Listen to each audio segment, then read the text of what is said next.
Alright, back again, Luke here. Today I just want to show you how that Neo-Geo came out. If you remember here from before, this is what the casing looked like, and if you take a look at it, it had a really large amount of paint all over it. A lot of gouge marks on it, a lot of scrape marks that were really like up here, that were really deep, and it was covering the logo, it was covering the sides here, there were some crack marks in it. It's covering the top part of the SNK logo over here. This was really hard to try and clean up.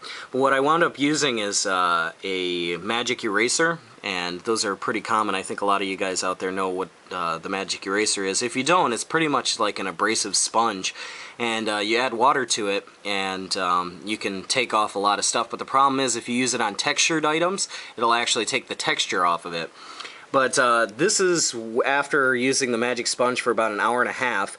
Unfortunately, around the Neo-Geo logo here, it was really hard to get the logo to come out without taking it off, because those sponges will take off all kinds of paint. And each time I started rubbing the sponge around it, it started taking the logo off. So at the end, I just started scraping just to get the paint off, because I didn't want the logo to disappear. So I did that, and finally, let's see, I was able to add some oil to it to try and kind of polish it back up again, because those magic erasers, they're kind of like a really abrasive sponge, and they'll dull out a lot of stuff if you use them. So I did that, tried to use the oil to kind of bring it back to life a little bit. And although I wasn't able to get it perfectly, I was able to get it much better than what it originally was. If you take a look at the original look of it and then now, the top SNK logo, I was able to salvage that, and most of the logo down here I was able to save, but just didn't come out perfectly. Each time I went over it, the Neo-Geo logo was getting more and more faded, so it was kind of disappointing to see that thing get eaten away, because without that paint on there, it was basically perfect. But in the end, this is how it came out. The closer you get, you can still see the gouge marks, and the Neo-Geo logo, it's a little bit faded, but it's still there, luckily. And the SNK logo, that one managed to hold up pretty well, so I was happy about that. But after all of that work, I was finally able to get it back to, at least somewhat back to its original condition, so that was a definite plus here. I took the card out and cleaned the cart contact points. That wasn't so difficult. I removed the circuit board. On the inside here, there were all sorts of stuff. I mean, like insects and webs and like dirt and dust balls and all sorts of, you know, nasty stuff on the inside here.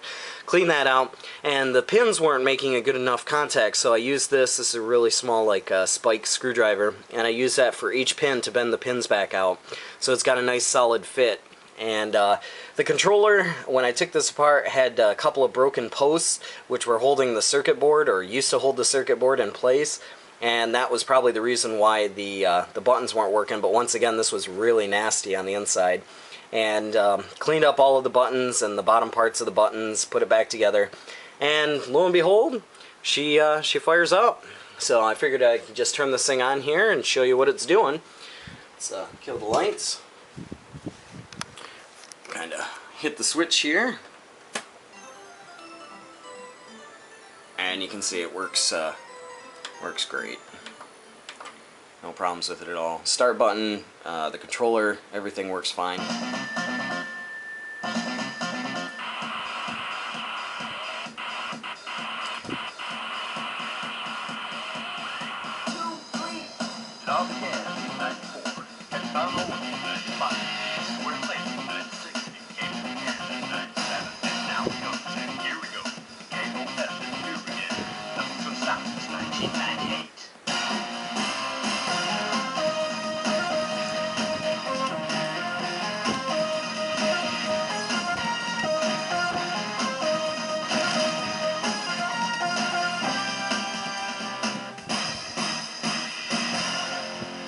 But as you can see, it's working fine here. If I press the start button, it goes up here, press down, you can see that everything's loading okay. The memory card's working fine, so no problems at all. Everything's working great. And for the price of this thing, I had mentioned in my last video, I paid a little bit more for it than what I wanted to. It originally started off at 1,000 yen, which is roughly around, I don't know, $15. And in the condition that it was in, I thought, okay, that's not a bad deal, because it came with the system, came with the memory card, the cart, and the controller, and the hookups. But eventually it got more and more expensive, and I put in a bid. I think I put up to like, I don't know, 5,000 yen or something like that, which is roughly like $60. And I got outbid there towards the end of the auction, and I thought, geez, what should I do? So I put in a couple more bids, and I wound up getting this thing for roughly around $75. But the condition that it was in, it was a really risky deal, and like I had mentioned in my last video, the auctioneer said that it wasn't working and it had all sorts of problems, and you know, the condition that it was in, I was thinking that might not have been the best move. But luckily I was able to get it, you know, somewhat back to an original condition. Everything works out fine, and it doesn't look really super bad. It's by no means close to mint at all, but for the memory card, the whole system and everything, it's not too bad. So kind of cool to have this in my house, my temporary house for right now, because my other stuff's in storage and that's almost impossible to get at. So just wanted to share this with you guys here. And oh yeah, there's a couple of games that I wound up picking up on the auctions a while back, actually about 2 weeks ago, that finally came in. This came in this morning as well. This is Sonic and Tails. I already have Sonic and Tails. It was part of a bulk auction, but you can see it's lovely. It's really dusty, and I don't know where this was sitting. It might have been sitting in some guy's basement, but I didn't pick it up for Sonic and Tails. There were a couple other games that I was kind of interested in. Also came with Golden Axe 2, and this one has the instruction manual and the card as well. But the two games that I was really interested in, one of them I already have, and that is Monsterland. And I have Monsterland, or Wonder Boy 3. But this one, I didn't know what condition it was in, because when he showed the auction, it was like this. But the cart is not in the best of condition at all. And once again, it's super dirty. The biggest reason why I got the auction here, or why I decided to bid on it, was for this game here, and that's Cheeky Cheeky Boys for the Mega Drive. And this is one that I didn't have in my collection. The whole lot for this was 1,200 yen, which is roughly about, I don't know, $15–16. So this is the main reason why I got it. All of these games are untested, he said, but this one didn't come with a manual, but it's the game itself.